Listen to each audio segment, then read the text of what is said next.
From hidden Mediterranean gems to the wilderness of Antarctica, Silversea invites you to explore the world in greater depth. Venture to over 900 destinations across all 7 continents.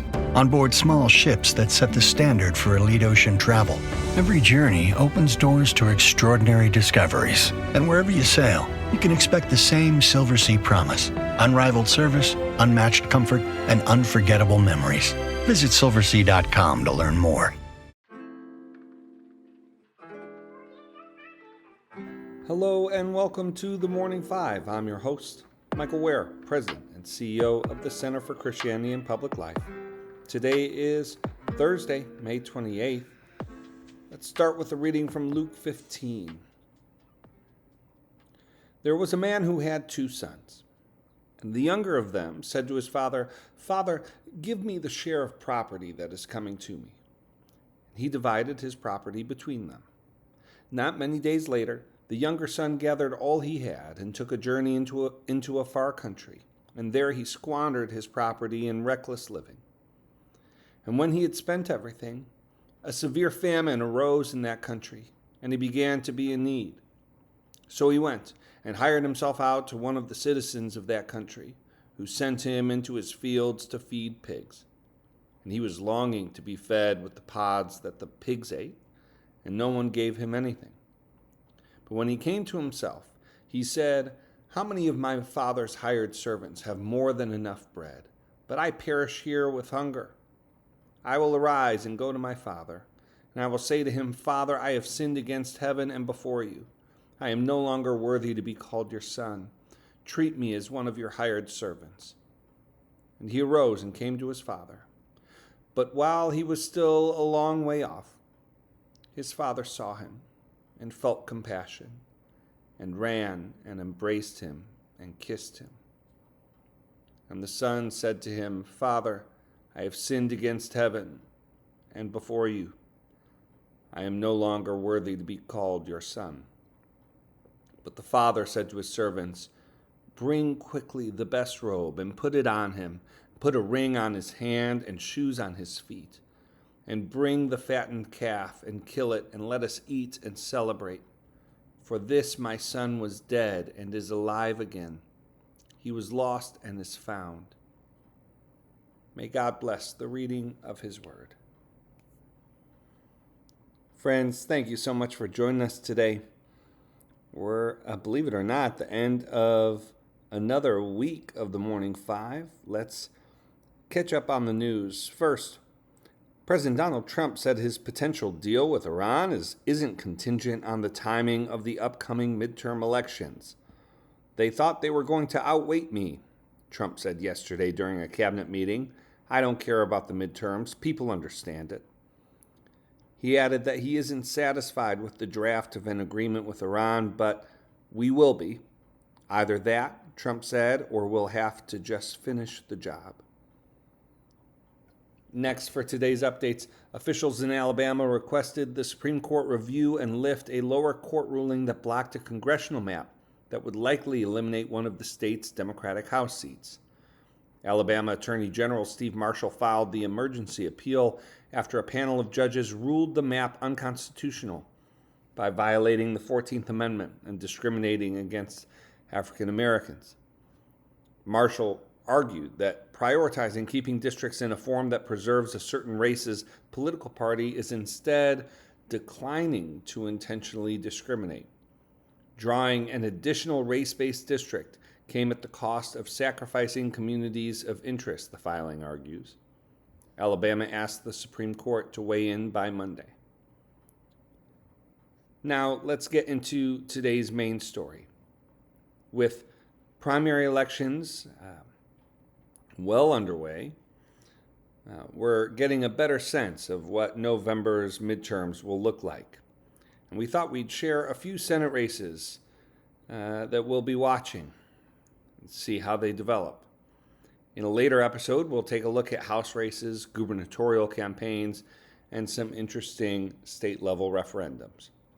First up, as we talked about yesterday, with Ken Paxton's victory in the Texas GOP Senate primary on Tuesday, the race in Texas may become slightly more competitive, with Democratic candidate James Tallarico seeking to flip a consistently red state blue.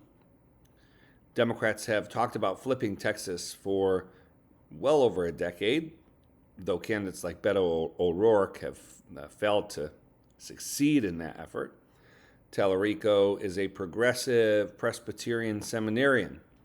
His supporters hope that Paxton's scandals, having been impeached by the Texas State House in 2023 and his ongoing divorce proceedings, will depress turnout among Republicans and turn enough independents Tallarico's way. The polling is, at least for now, relatively within range, but we'll see what happens as millions and millions of dollars are spent in this race. Now, Paxton and his supporters are touting Tallarico's statements that he's made in the past as out of touch with Texan voters.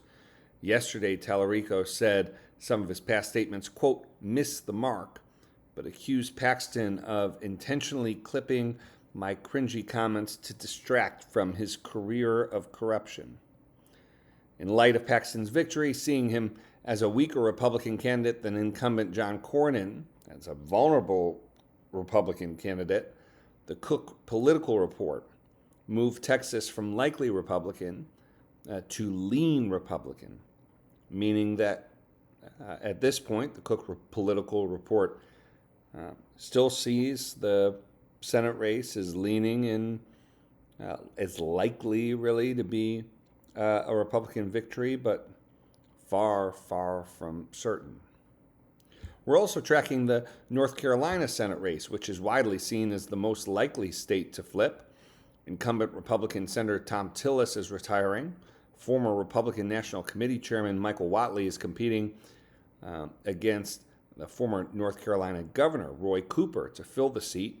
Cooper has already won statewide office in North Carolina, and he has a large campaign fund.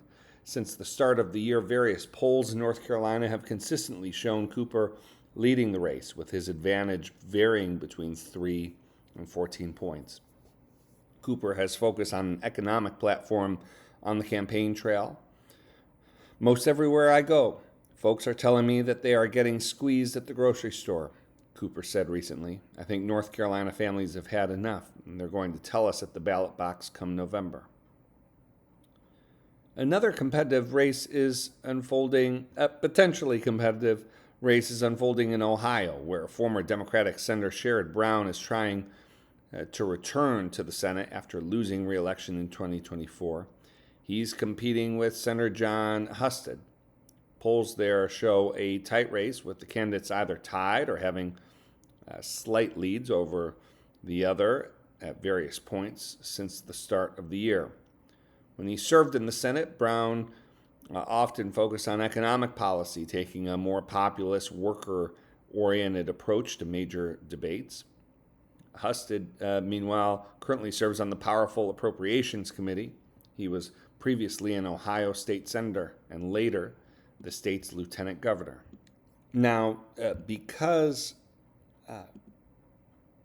Donald Trump is in the White House and the vice president is the tie-breaking vote in the Senate, Democrats will need to pick up a net of 4 seats in the Senate to gain control of that body. This seemed very unlikely 18 months ago, 2 years ago, when people looked at what seats would be up in 2026 that Democrats would pick up 4. It seems more possible now, but the next few months of spending and will play a critical role in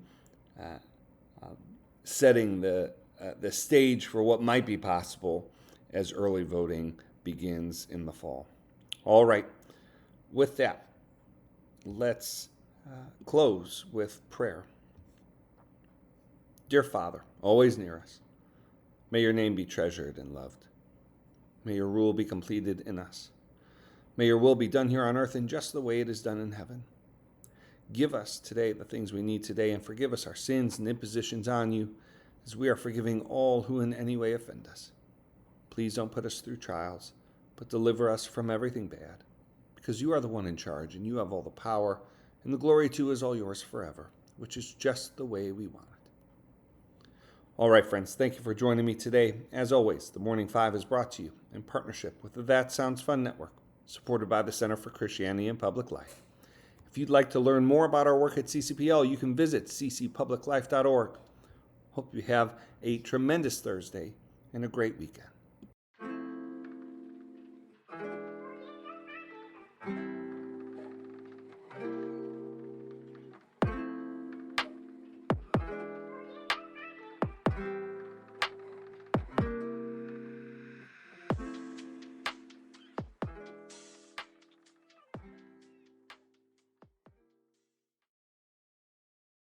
Ryan Reynolds here from Mint Mobile with a message for everyone paying big wireless way too much. Please, for the love of everything good in this world, stop. With Mint, you can get premium wireless for just $15 a month. Of course, if you enjoy overpaying, no judgments, but that's weird. Okay, one judgment. Anyway, give it a try at mintmobile.com/switch. Upfront payment of $45 for 3-month plan, equivalent to $15 per month required. Intro rate first 3 months only, then full price plan options available. Taxes and fees extra. See full terms at mintmobile.com.